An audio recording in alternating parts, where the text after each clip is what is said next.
Hello and welcome to another episode of Property-Pxrn Stars, the premium property podcast brought to you by your hosts, David Lindley. And I'm Matt Giggs. And before we get stuck in today's episode, a quick favour to ask me, please, is while you've got your phone in your hand, if you could press the follow, the subscribe button if you're on Apple or Spotify or YouTube, it would help us out enormously. I mean, we can keep getting fantastic guests in, like our star for today, who is Adam Lascelles from By Design in Lincolnshire and Grantham as well. Adam, welcome. Good afternoon. Welcome to our Porn Star studio today. Thank you for having me. Actually, our new Porn Star studio, Yes, so you're popping the cherry of our new studio. Yeah. And we're right near some flats, so if you see anything a bit dodgy going on, then you know why. Just roll with the Porn Star vibe. Absolutely. How are you? Very well, thanks. Very well. Good. Yeah. So let's get stuck into to talking about premium property, because this is, of course, a premium property podcast. So, Adam, you've worked in estate agency for some time. How did you decide upon focusing on the premium market? What's your story been to where you are now? A few years ago, I had a license it was like a franchise. And I found myself sort of being gravitated more towards the larger properties. I probably found them more interesting. There was a lot more time consuming than the smaller properties. But ultimately, I think I found my love for them and the land and the acreage and whatever else they came with. So yeah, it's I kind of fell into it, I suppose. And I suppose I've done this job for 28 years now, but I've really felt connected to it, and that's where things have progressed to. Yeah. When you say connected to it, like what was the connection? Did you find the properties more interesting? Was it the people that you bonded with better? What was it that you had your first couple of more premium or unique homes, and you got a bug for it and decided that was the way you wanted to go with your career? What was it that sparked it? I think it was the journey. I use the term a slower pace. It wasn't about the pace of it, but the transaction is probably a slower pace than if you're doing, smaller property, should we say. But the client's journey for me, and it was, I guess I just fell in love with it completely. And it was just probably the romance of it all, and the bigger properties and the buyers, and you've got different sort of targets where you have to, you can't probably sometimes go local. You might need to go national, international. And I probably got the bug for it. Yeah. Romance is a funny word for it. Talk to me about that. Just go a level deeper. Probably porn stars, isn't it? It's romantic. You're very on brand. Are you not romantic? It was, I can't explain. It was a feeling, yeah. And everything fitted together. And I knew then that was where my sort of heart was in property. Yeah.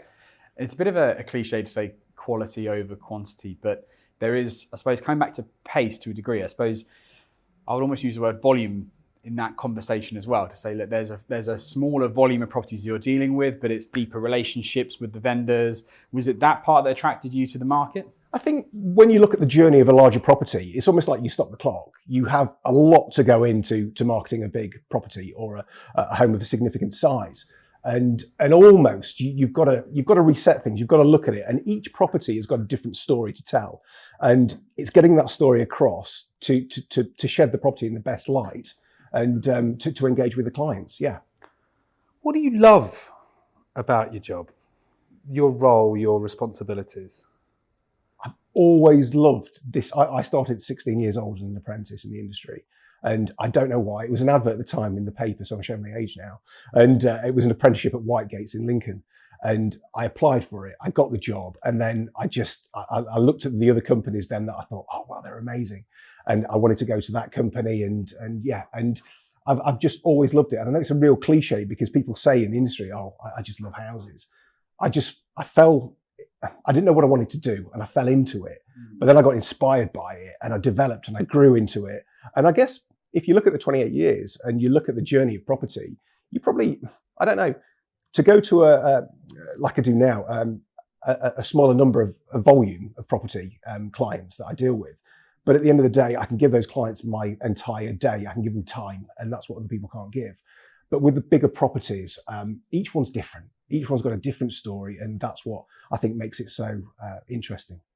So it's that kind of like, does it kind of just feel like this is more aligned to what you want to be doing, and you've kind of moved past? Because I think what James Scudder was on recently, and he's also been an agent for 20 odd years, and he was in a volume market kind of got to burnout, I should say.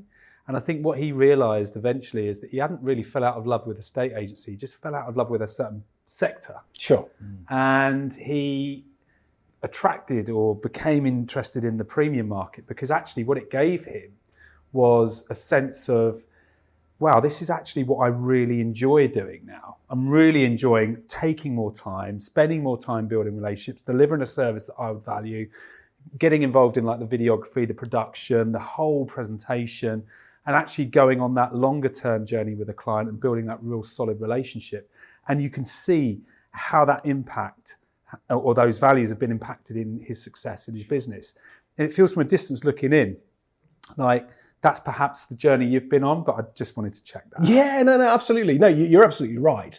And it's something that, yeah, I absolutely love it. And it's about the relationships that you're developing. And you've got to invest time, and time is very, very crucial and key. But, you know, the way I operate now, I work with 15 clients at any one time. That is it. And when I'm at that number, I'm not at that number at the moment, but if I were to be at that number, I would stop until I've got availability.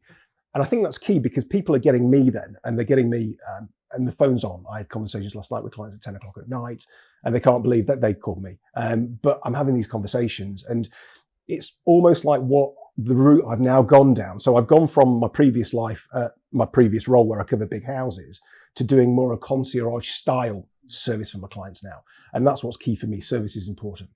I was going to ask you whether you did have a cap on the amount of clients that you would take on. And you do, and it's 15. How did you arrive at that number?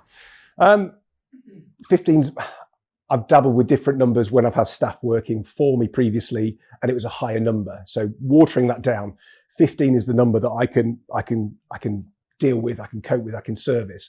Within the 15, you've got to be careful then in terms of how many are accompanied viewings, and how do you proportion your time and your fee structure to accommodate that. And I always do a split fee. So I do with viewings or without viewings. So the with viewings is a higher 0.5% more I charge my clients. And you know they're more than happy to pay for it, and they're prepared to pay for it. So that's how I do it. But 15 is a number that's manageable. I do for my clients. I personally do contact at least twice a week. So one's an email format on a Friday. I'm gathering up the data from the previous weekend, and I chat to them every Tuesday on the telephone. So if you're going to extend it beyond that point, you're going to start diluting. It's really interesting. And I suppose jumping ahead in the conversation here, but as you grow the business, as you reach 15, what are you going to do when you get to 15? Are you going to create a waiting list? Are you going to expand your business with personnel and capacity? How are you going to manage it once you hit that threshold? If I've got an area that is potentially, I think, probably 40 miles by 50 miles, it's immense. So, you know, for me, it's not about drilling down into one particular area. I love the different areas. I've got the Lincolnshire Wolds, I've got the commuter belt, which is Grantham, which is 60 minutes to London. So I've got different variants and different clients that want a different lifestyle. And my pound per square foot is quite reasonable. It's sort of circa 200, 250 pounds a square foot. Whereas, you know, down here, I've got friends who are covering houses at 2,000 quid a square foot. You know, so it's providing Lincolnshire where I am as, I guess, the relocation solution that works for people, and then they can commute back if they wish to. But ultimately, that's how I'm running it. But back to your question, what would I do at that point?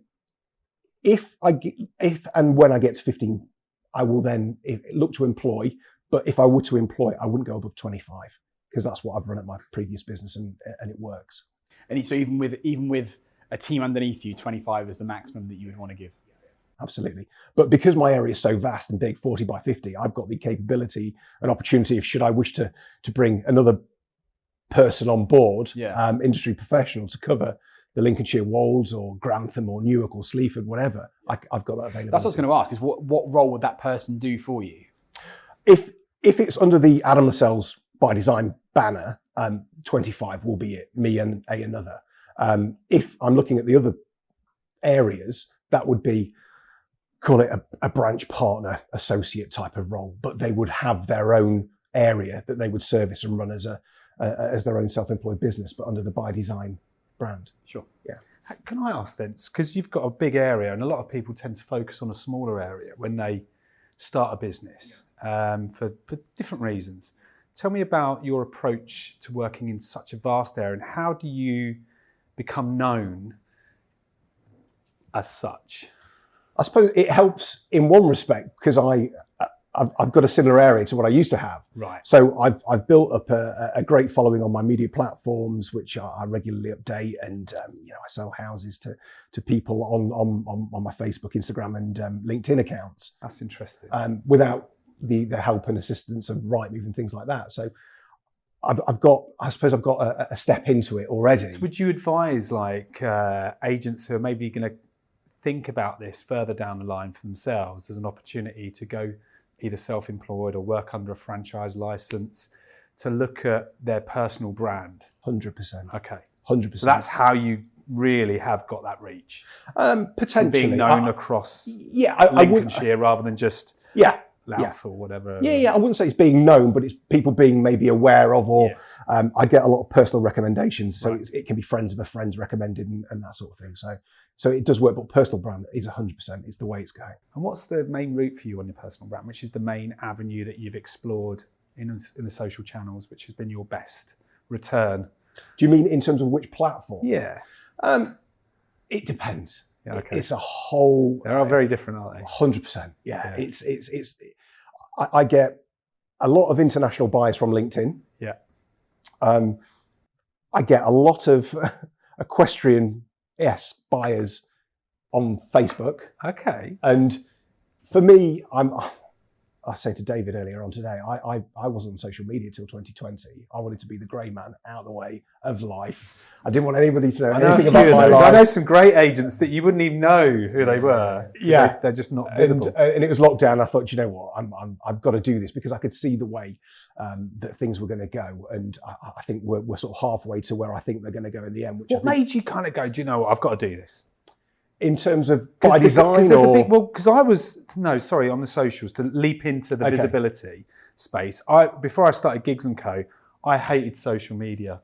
FYI, now you can't escape me in many respects, so I'm really sorry about that. At the same time, my wife used to be on Facebook, and I'd be like, "What a pile of shit that is," I'd be, God, I hate to be on there. And a long time before that, it was Friends Reunited and things I avoided them all like the plague. Probably for some certain reasons. But anyway, but going into social media in 2012 when I started Gigs, it was like opening a door that I kept closed. I personally closed the door. I thought, don't want to be on there. And I completely viewed it in the wrong sense. I'm wondering, before I share mine, but what was the moment when you went, I've just got to go from being behind the scenes, non-visible, to putting myself out there? What was the why? I think when I was to look at it, should we say, and I was quite a private person. Yeah. Okay. But the one thing, whenever I looked at what I'd done in the past, I'd won awards wherever I'd gone or whatever I did. And not from not from any other point of blowing your own trumpet, but I probably didn't appreciate those either. It was just part of the journey that I was on, and great with doing that. And it was when I stopped to think, do you know what? And it's probably a confidence thing to start with. Okay. Yeah. Okay. And when you look at it in that respect, and this has took me a while to get over this point here.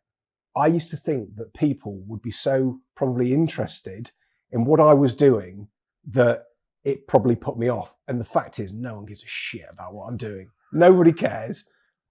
They'll probably like it. I do it. I don't even watch the video. I like it because I think, I like. Don't say that because you like loads of my stuff.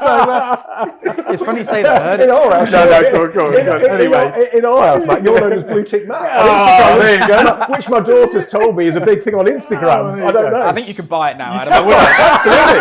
It costs a lot of money, Should we get one?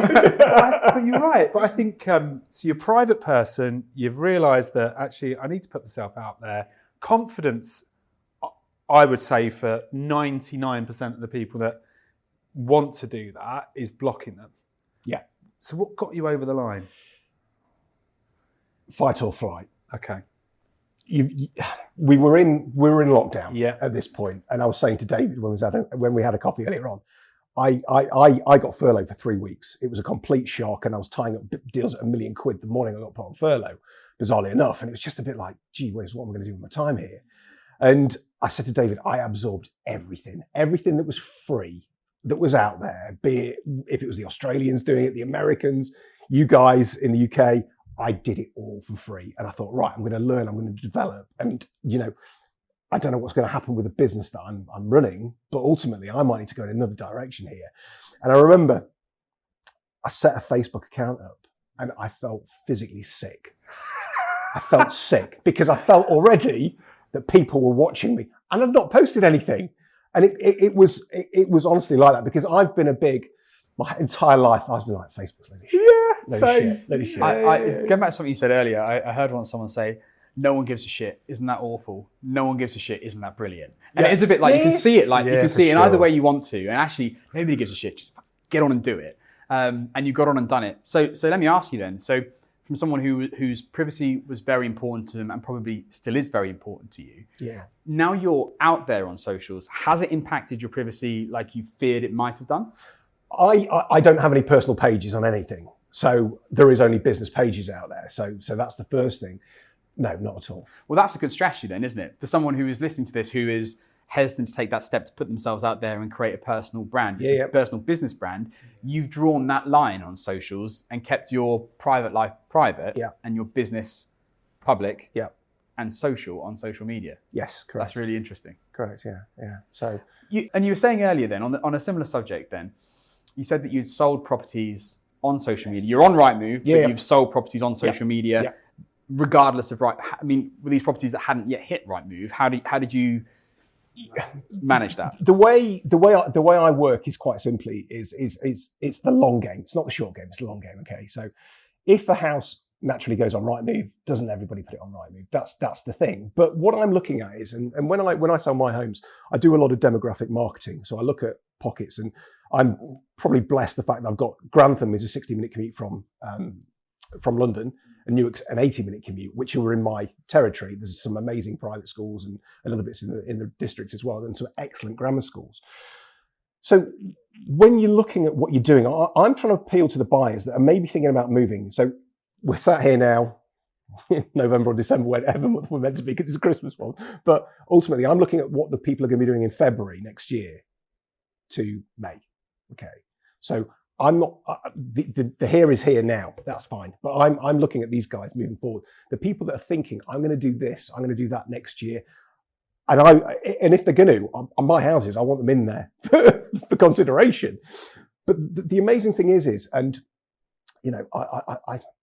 I look at Rightmove stats. I never have looked at Rightmove stats before at all. I've never really given them the time of day. But I do now because I almost think I like to see who's window shopping on my homes at the moment, especially with the market we've had this year. It's been a tough market, which we're nearing the end of, and but we've got through it, and it's been okay.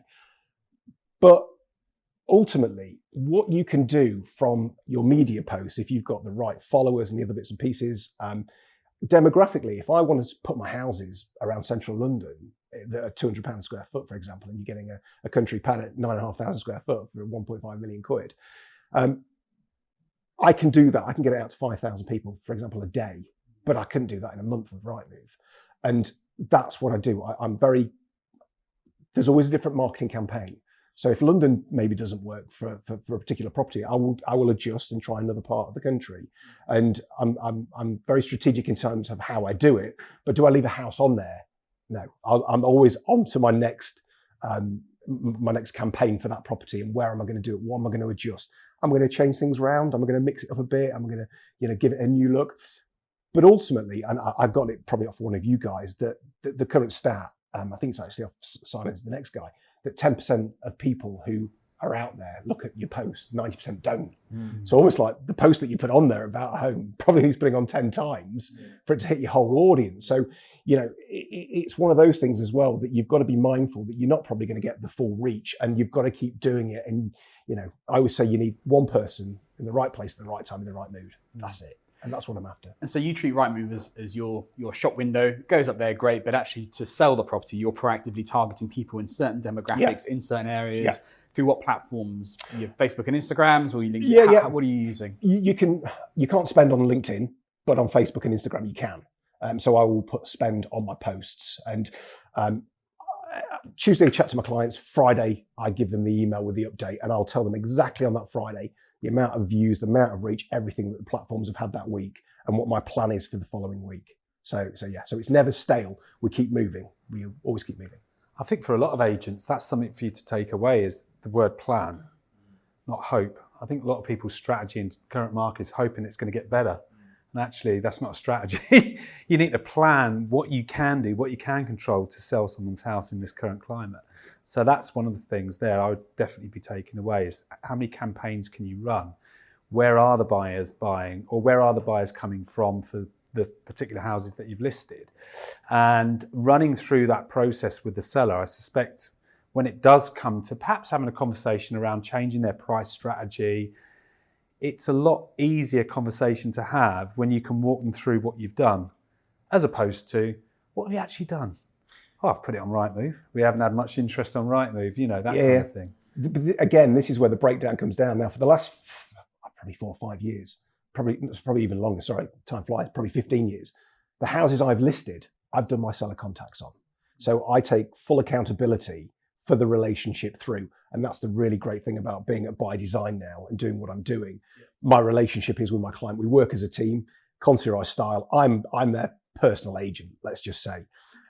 But ultimately, I never feel like I'm having an awkward conversation with a client because we're in touch all the time. And I think that's such an important thing to focus on there, is that regularity of communication builds trust, having a plan, which is what we've discussed. They know that you're not just a one-trick pony. Yeah. Sorry, but that's how I would see it. Totally agree. And you can see where the mindset slips with this is when the one thing you've got to do, you can't let time go by. You've got to contact them every week and stick to that. And my diary, I run on a paper diary, and it's all scored out of what I'm doing at what time, so I don't overbook and whatever else. And I do my media plan for the beginning of the week as well for that week coming. So on Monday morning, I know what I'm doing for the whole week, and I've got everything saved on my desktop. So that day I can just plonk it in, and I'm away. I'm not thinking. But the minute you don't do it for that week, creeps into your mind, and it starts playing tricks, and you almost feel like you're fabricating this fallout before it's happened, and then you go, "Oh, do I bother this week?" Yeah. You can never let it get to that stage. No. And do you find though when it gets to that stage, and you even slip by a day or two, they're onto you?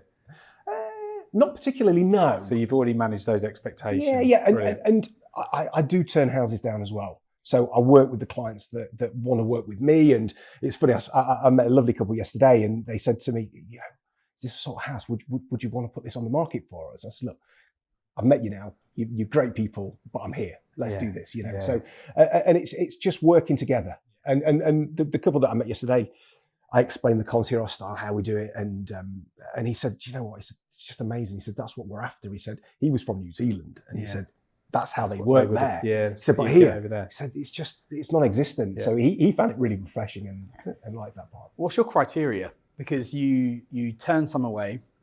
What makes you turn a house away? So the house that I turned away the other day, it was an hour and 20 minutes from my home. It was on the lower end. I start at around 400. I've got one at 350, a beautiful coach house. But that's a conversation I had with the client, and I decided to take it on because I know the client of old, and he's a great guy, and we're gonna get it sold. But ultimately, I've got to look at that house. Okay, so it's an hour and 20 minutes away. So say I'm there for an hour on the viewing, and it's an empty property. It's going to be half a day out of my diary. And if I have 4 viewings a week, well, my other clients, the other 14, are going to start having a diluted service. And I was weighing stuff. I was going, do you know what? Even at 4%, I can't make this work because it's just not right for me, for my business. And the client understood, the great people, but it would have been something that fractured my business. And I had to make that decision because ultimately I can't spend half a week on a property, and then it comes to needing surveyors, and that flags up anything. You've got trades. Before you know it, you've just absolutely neglected everybody else at for one property. So there's got to be it's got to work for everybody involved. And it's really interesting. That alone is interesting. It's an unusual thing for an agent to say, to turn away business like that, but for very good reasons. But then also, if you compound that with the fact that you have in the last 6 months moved from an employed role to self-employed. Now you're running your own business as well. So then you're out there. And I suppose for agents who have been considering that, be it to go self-employed, start their own business, whatever it might be, there's always, I suppose one of the fears has got to be, will I get enough business? And it's got to be in the back of your head. Yeah. But you're there in a position to turn business away because it's not right for you, because of the mindset you have over the long-term picture of your business and the service you give to your clients. It's really interesting, that. I'm not saying it's the right way. I'm not saying it's the right way. But it's your way. It's my way, yeah. It's been 3.5 months. It's right for you though, right? It works. And don't be afraid to turn business away if you think, everybody can chase a fee or what a fee looks like, and you can get obsessed with the fee. But the fee's there, it's front end, it's on a piece of paper, it's a contract. It could be 50 grand. If you don't sell the house, you're not going to get a penny. You may as well charge them nothing because you've got nothing from it. So it's got to be worthwhile to you, but you've got to have confidence. I've done this job for 28 years. It's took me a long time to get to where I'm at now. It's not something that happened overnight, and I've made more mistakes than I've succeeded. Let's just say that. But ultimately, if you've got a game plan, you've got to stick to it. And if you'll change things, you'll implement things, you'll take things away as you go. But if you're just going to stick anything on the market, whatever part of your business, you're doing it for the wrong reasons. There's got to be, an ethos and a structure behind what you're doing. It's really interesting. I shared a post on LinkedIn about a week or so ago about recently not working with a client, choosing not to work with a particular client, and it got a lot of traction. And I think in today's world, we should be protecting our own self-worth, our own value, understand what it is that you deliver that's different to the market, and like you say, stick to your game plan. Yeah. And you will gradually attract the clients that want to work with you, like the ones that you've just described, as opposed to going in desperate to win the listing to get it onto the pie chart or something along those lines. And I think one thing the self-employed model looks like it's doing, it's helping agents to realise that they don't need to work with a large volume. They can work more aligned with the kind of values that they possess and the things that are important to them, and actually work in and operate in a place which inspires them. So I think it's refreshing, and I think that's where fees are going to start going up in the industry again. Yeah, in my opinion. It's not going to be down to the corporate world, but I don't think it's going to be down to corporate estate agents chasing numbers, because when you chase numbers, you're chasing anything. When you're chasing anything, you'll do anything. It's a complete mindset shift where unfortunately, I've done 4 valuations this week in Luke's absence in gigs, and I haven't listed one of them, but they haven't gone to the market yet. But I go in with the mindset, well, this is what we do, this is how we do it, and these are your needs, this is your outcome, here's a plan. If you want to work with me, great.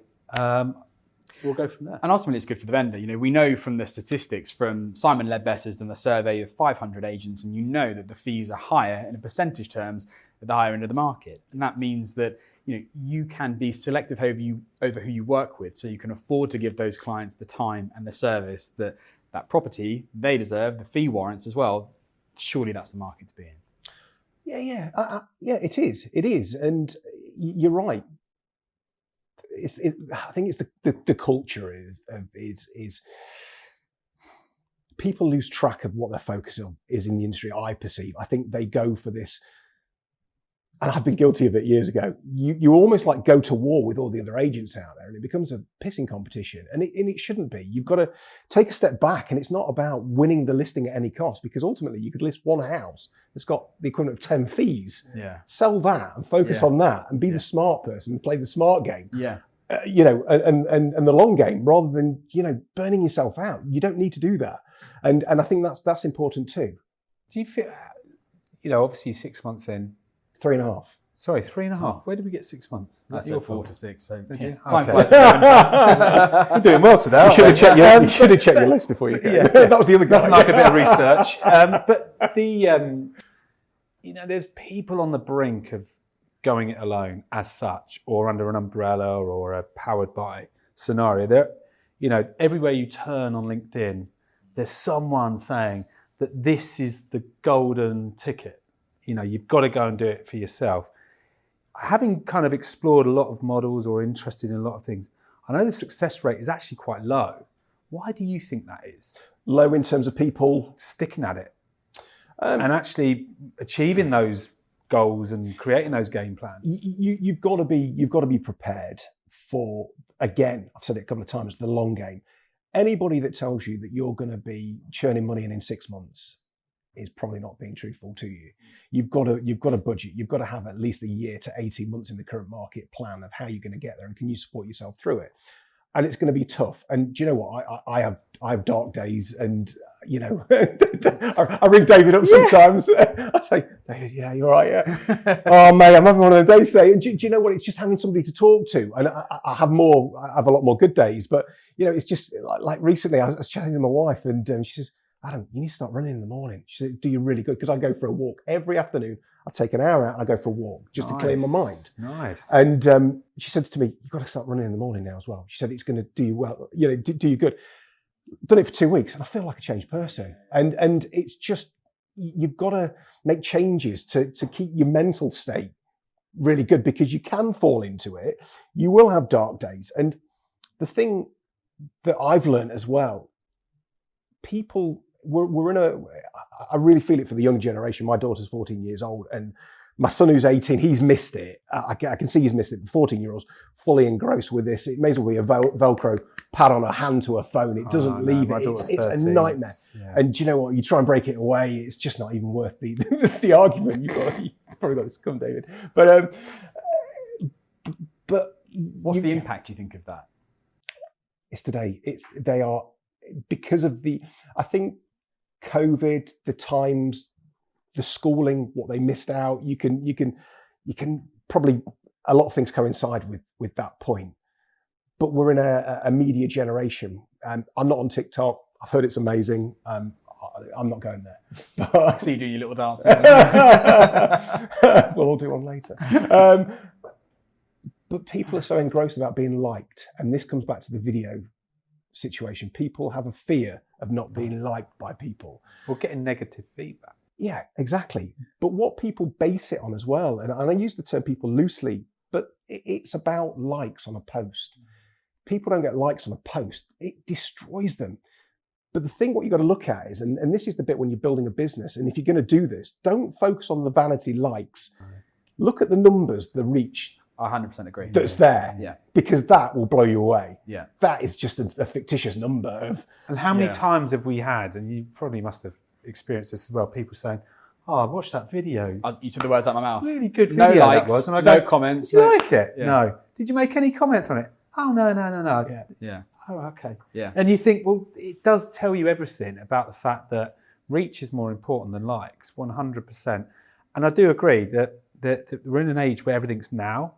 And I think if people are coming into the self-employed model, be looking at it 2-3 years down the line, which is still a medium game, not a short game. It's not a short game. It's not a short, quick win.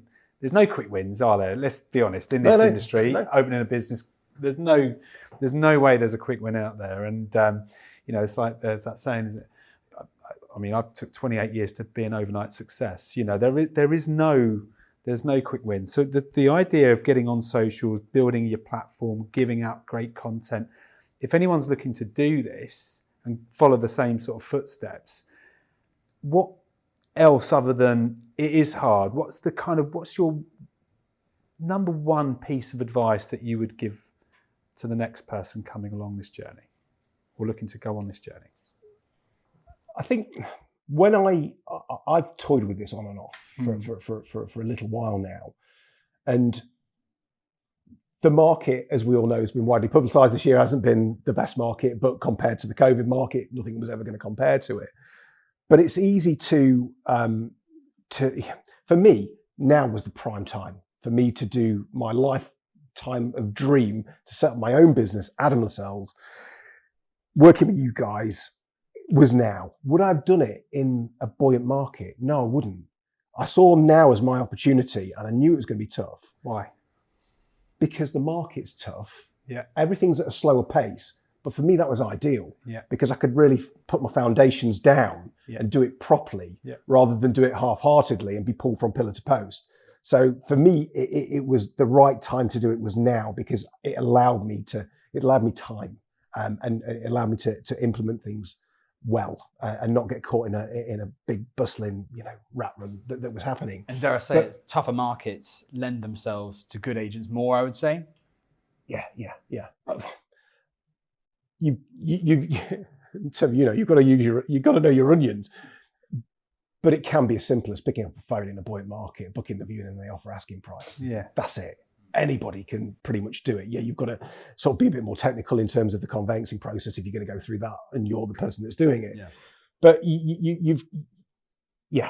But the one. So back to what you said. The one bit of advice is plan. Don't underestimate. Plan. Have a focus. Have a structure, and stick to it. How are you going to be? For example, me with you guys.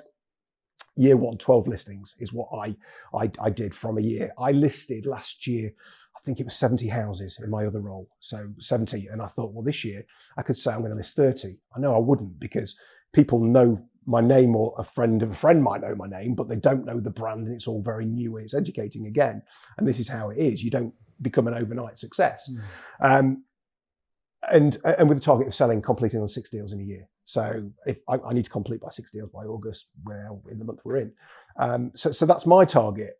Bizarrely enough, I'll have listed 12 houses by the end of November. So I've done my year's target in 4 months is what I wanted to achieve. But I didn't know it was going to go that way. But you've got to be relentless, and you've got to keep going, and you've got to keep these things going. And on the day you think nothing's happening, there'll be somebody watching you. And you might be on the radar in a week, a month, or 6 months or a year's time. So don't underestimate. Consistency can be a boring word for a lot of people, but I think if you've got that habit and you've got that mindset of being consistent, showing up, and not focusing on the result, focusing on the plan, on your structure, go for your walk, go for a run. But those things are part of your day. Yeah. Because that energy that you create from doing that takes you into the momentum to go and do the tasks and the actions that you've got to do as part of your plan. When I coach and mentor anyone, it's less about the goal when we talk. It's more about, did you do it? How did that go? What was the feedback from that? And actually keeping on. That's the difficulty for a lot of people. It's that consistency, and it's easy not to do the things as easy as it is to do them. So it's that mindset of keeping that focus. Let it become a habit. For sure. And we hear that, but it's, if, for example, the way I'm naturally a planner and I stick to it, it's like this running's the new thing for me now, but I'll book a holiday every quarter of the year, because that's my springboard to focus on. Yeah. And that's my thing I'm working to. And it's the same with my day. I'll start my day and I'll know what I'm going to springboard myself to, the lunchtime, to mid-afternoon, to afternoon, and I'll work into the evening. But that's the thing I love about being where I'm at now. I used to send myself so many emails, like at the middle of the night, I'd start a new note on my phone going, I'll call Mrs. So-and-so, or something will spring to my mind. Every night before I go to bed, I'll do a one last recce of my emails. And if there's anything there, I'll clear it off, I'll respond, or I'll put a holding email in. And if it's a holding email, I'll write it in my paper diary for the next morning. But I'll sleep well, because I know I've done my day and there's nothing hanging over. So have you found that you've had to be more self-disciplined now that you've left an employed role, you are running your own business? Have you had to impose more discipline on yourself in that, and manage a mindset at the same time? Does the discipline manage the mindset even? Do the two things go hand in hand? How have you found that? Quite possibly. I broke everything down. I quantified it and I said, okay, right, I'm traveling a day 20 miles to work, and that's taking me an hour. Okay. So I then calculated how many hours in a week and a month and so on and so on. I said, right, okay, where can I use my time better?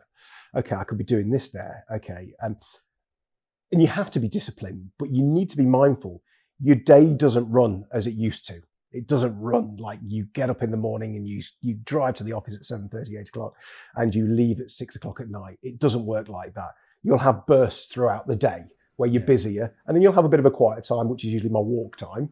And then I'll do other bits, and I'll pick things up late into the evening even, or in the evening, which I didn't really do before, to an extent, holding email, but not actually to doing things, to doing tasks. So you've got to be disciplined, but you've got to be mindful. You've got to be mindful. Your day's going to change. Your routine's going to change. And no day is going to be the same as the day before. But as long as you've got your structure for the day and you implement the bits that you're going to do in the day, in that section of the day, you're fine. What's your So like when I speak to a lot of agents, you can always kind of see what their major strength is for the client. So, what do they really bring to that relationship to help the client get to their goals? What would you say is your main strength? What's the thing that, you can bet on is going to help that client to reach their goals? Time. They've got time. They've got my time. Right. We've got that relationship. And it's like I mentioned, I always say to people, it's a partnership. We work together on this. Yeah. And, this is what we're doing. I involve them every step of the way. The client is involved. Whenever I'm doing anything, even, to getting the brochure ready to go on the market, I send them the photos, ask them their thoughts. I tell them mine. Floor plan, brochure, happy, wording, happy, We even pick a date and a time we're going to launch that house on. So they're in control. And I'll tell them my opinions on the latter part of the week I think is better and during this time of day. But it's having the time to give the clients, they're paying a big fee at the end of the day because, I charge. I'm not the cheapest agent out there. But they're getting you, they're getting their money's worth out of you. And they know it's a relationship that you're working on together and you're there. And sometimes there's nothing to tell the client positive, but you've always got your structure and your plan. But this week we're going to do this, and next week we're going to do that, and this is what we're going to do. And they appreciate that. That's good. What about your blind spots? What are the things that you're perhaps lacking in terms of skills or areas that you can kind of say, oh, do you know what, this thing that I'm working on? In terms of blind spots, my area is huge. So you're never necessarily going to dominate an area. Yeah. You're always going to do bits in individual areas. So that's probably a blind spot. I could focus, but if I focus all my energy in one area, by design as a brand is never going to grow in the other areas. Yeah, okay. I think it comes with the territory of the premium market as well, doesn't it? There are fewer of those properties, they're spread further afield, Buyers tend to look in a wider radius as well, don't they? Yeah. So you tend to find... So southern buyers will look Lincolnshire. Yeah, which is why it works. And it's remarkable because that county is enormous. It's huge. It is absolutely huge. I went somewhere last Friday, and because we've had bad floods in Lincoln and Lincolnshire, and lots of roads closed, and it took me an hour and 40 to get at a house that was 55 minutes away. And at one point I thought, oh, what am I doing? It's just, I was completely out to double back and whatever else. And you don't realise until the bleak days when it's pouring down with rain. It's not like vast. Selling Sunset. There's a new series. Selling Lincolnshire. If you're watching Channel 4, Selling Lincolnshire is where it's at. Right? Wing your wellies. Wing your wellies, you can, it's all there, it's all the glamour, the flatlands. Yeah. It'd be amazing. It is flat. Speaking of glamour, there's been a property that's been a bit of a showcase for the work that you do, how you collaborate with your client and with others as well. So talk to us about Long Hills Hall and what you've done there, because that's been a remarkable story. Yeah, Long Hills is a gem of a property, and it's sold, and the journey's been quite remarkable. And I suppose the one thing I would say at this point as well, something we've not touched on, collaborate and choose who you collaborate with. Choose wisely, collaborate with like-minded companies.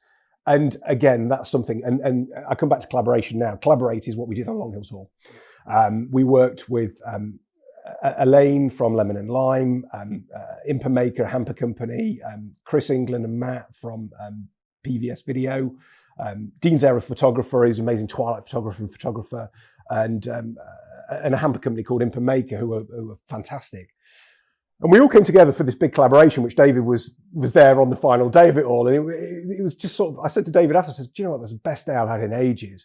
But we'd all collaborated together, and forgive me, Oracle, our PR company as well, did a really great job. And we managed to get this property on the Home of the Week in the Times, which I think you said, David, was 56 grand's worth, or... That and the rest of the PR it got, yeah. It was huge and something like that. And then the Mail picked it up, and yeah. I don't know if the New York Times picked it up in the end or whatever else, but it went viral worldwide. And what made it really interesting and what made it worldwide was the fact of the collaboration that we did with all these companies, and they're like-minded companies. And it was just packaged up beautifully. We launched it onto the market, but we'd had the best people, and we'd staged it, and we'd done everything right. And like I say, it went viral. We had an open day. We had multiple offers on it, and we agreed a deal to a client that's just going through at the moment. So yeah. Yeah, it was an awesome collaboration. I heard a saying the other day that said, "Competition happens at the bottom, collaboration happens at the top." Oh, that's such a good. That is so true. Yeah, it is, isn't it? And you see that happen so much. But you're in this leveraging market. everyone's strengths. Yeah, that's what you're doing. You don't need to be great at everything. No. If you're a great agent at negotiation, relationships, whatever it is, you can pull in all of these people now to add to your team. Imagine sitting there in front of a client and you listen to £1 million, £2 million house, and you're able to say, "Yeah, here's my team.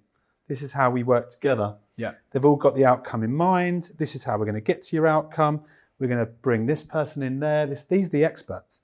What's the point of me walking around your house telling you where to move your furniture? Well, I've got someone who is a specialist at doing so. And even just from a really tactical point on that, then if you imagine all those different organisations are going to share that property on their social media because they've all collaborated on it, they're all proud of the work they've done. It looks incredible from the photography, videography, staging and styling, the hamper, the dressing, everything. Yes. They all share that. That reaches all of those audiences together. Absolutely, it's all going into it. And what's really funny is I know that each one of those businesses has gained business from the collaboration we did on that.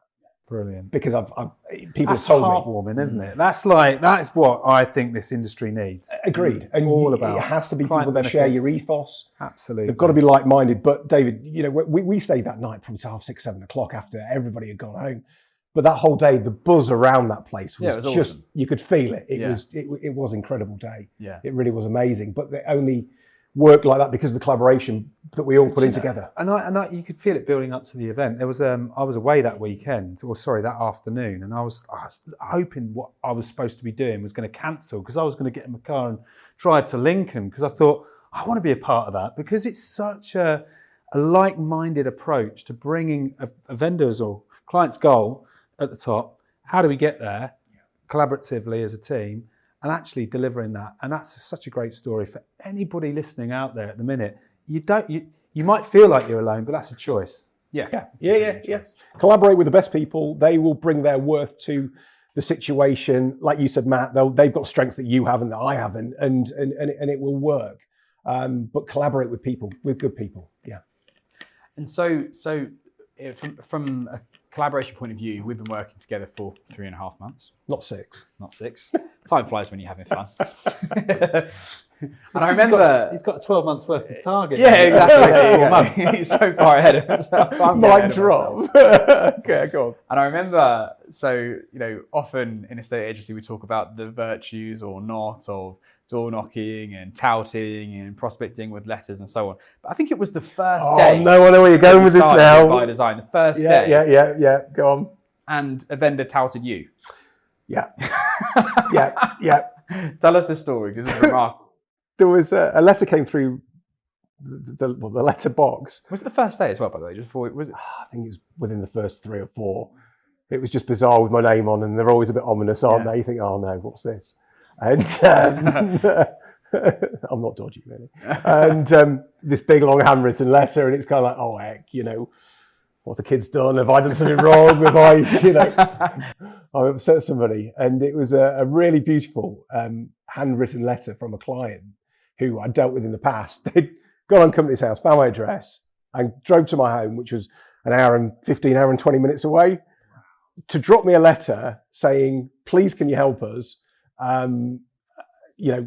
This is our number. We really need your help."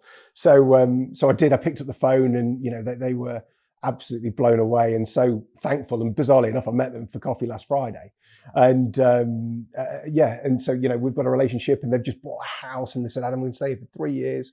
Will you sell it for us?" And that was before they even completed on it. I said, "Yeah, of course I will. No problem at all." So it's just those are the stories that are really nice. But do you know what? That 3 years will fly by, and it'll be here before you know it. And I'm a process person, so I know what houses I've got coming on in the next year. But now I've got to extend it to 3 years probably. But again, that's what happened. Yeah. So somebody drove to my house, wrote a big letter, and I screenshotted it and sent it to you. This has just happened. Yeah. That's incredible. I've never heard of that. I've never heard of a vendor touting an estate agent before. Yeah. So yeah. Winding the clock back slightly before then. So So how did you and I start working together? How did that come about? What was going through your head at the time from moving to where you were to where you wanted to be? Just talk to us about that point in your life. I'd made a decision that I had a formula in my mind how I wanted something to work. However, when other people you depend upon other people, sometimes it doesn't work the way you want it to work. And I thought, you know what, I could be wrong, but the way I see the industry going in the next 3 to 4 years, I think it's all going to go personal branded in most respects. I think you may see, and I could be wrong, you may see the corporates will dilute things down. They'll have hubs, probably non-high street hubs. They'll have people working from home, and they'll probably run a face behind a board under a brand, is maybe how I think it will go. And I'm looking at this thinking, do you know what? I'm 45 this year. It's either now or never. And I was weighing up my options, and I was saying this to Matt actually earlier on. I was weighing up my options, and I was going to go in another direction. And I was probably a little bit sort of, I'd heard of By Design. Elaine had told me about By Design, and she'd been at a conference with you and Simon Ledbetter, and or one of his marketing things. And she said, "Oh, do you want me to intro? Do you want to put you in touch with David?" I said, "No, I'm all right," because I didn't want to give too much away. What I was up to in the background, sort of thing, and I had got my heart going somewhere else. And then we chatted, and again, obviously we worked together previously, but we chatted, and I said to Matt earlier on, I said, "I'm the most cautious person. I will research the life out of something till I'm exhausted myself, and then I won't do it because I've exhausted myself." And I said, never has my head and my heart aligned so quickly as having chat. I thought, like, this guy gets me. I get him. This is it. This is a no-brainer.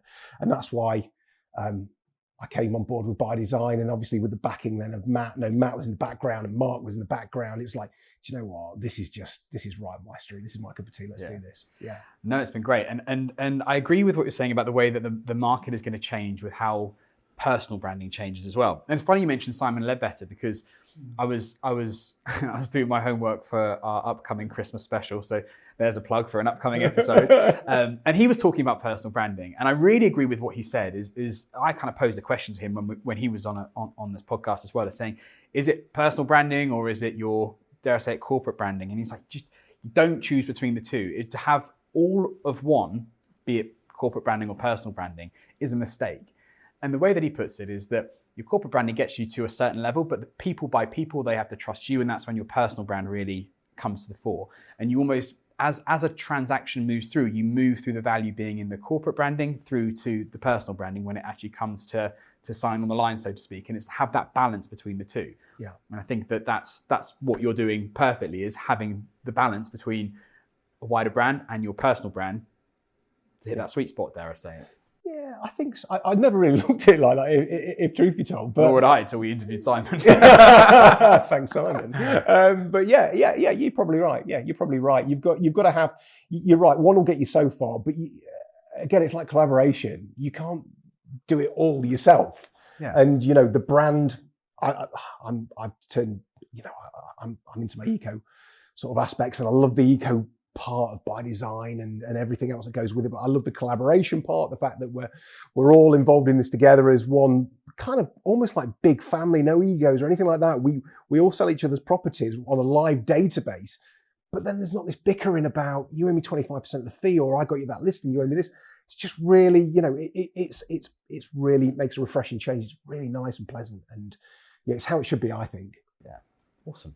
Okay, so you may or may not be aware that we have a closing tradition on this podcast, that everyone, whether they know it or not, has a porn star name. And that porn star name is made up of a combination of your middle name and your first pet's name. I don't know what's your first pet. They often have the weirdest names, don't they? But your middle name and your first pet's name. So, and we have a bit of a leaderboard going on that you stuck at the top. Up there though, isn't she? Yeah, what was hers? I can't remember, but it was good.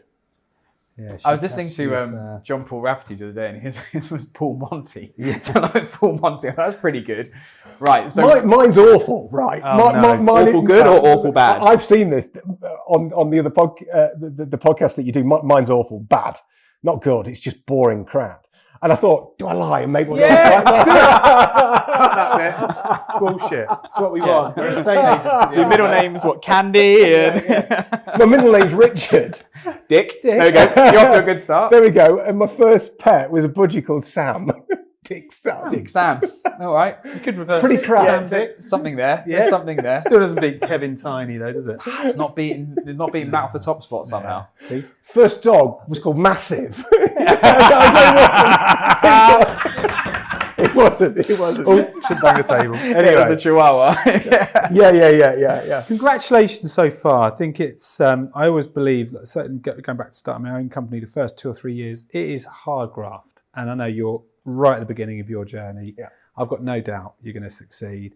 Keep collaborating, keep looking after yourself and those customers of yours. But it's been a pleasure having you on today. Thank you. Yeah, and just say so. Firstly, thank you for coming on the podcast and Thanks for having sharing me. so much of the mindset of the journey that you've been on as well has been so interesting. And then congratulations on smashing it. You've reached your first year's target in the first 4 months, which is astonishing. You've got two-thirds of a year left to go to beat that as well. So congratulations, hats off. Thank you. Thanks for having me.